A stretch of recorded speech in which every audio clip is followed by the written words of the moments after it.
खरं म्हणजे दोन गोष्टी मला सांगितल्या पाहिजे. पहिले तर आपल्या सरकारने शेतकऱ्यांकरता महत्वाचा निर्णय घेतला. आता आम्ही तुमचं विजेचं बिलच माफ केलेलं आहे. कोणत्याही शेतकऱ्याला विजेचं बिल भरावं लागणार नाही. आणि सोबत दुसरं काय केलंय? आम्ही सौर कृषी वाहिनीची योजना आणली. महाराष्ट्रातल्या शेतकऱ्यांना 16,000 मेगावॅट वीज लागते.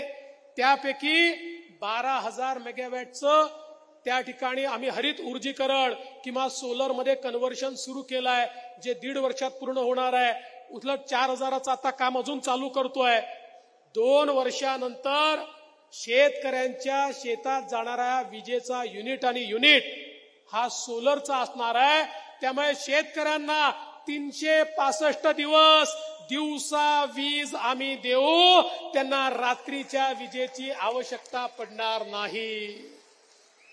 म्हणजे विजेचं बिलही नाही आणि 24 तास तुम्हाला वीज त्या ठिकाणी देण्याचं काम आपलं महायुतीचं सरकार या ठिकाणी करताय.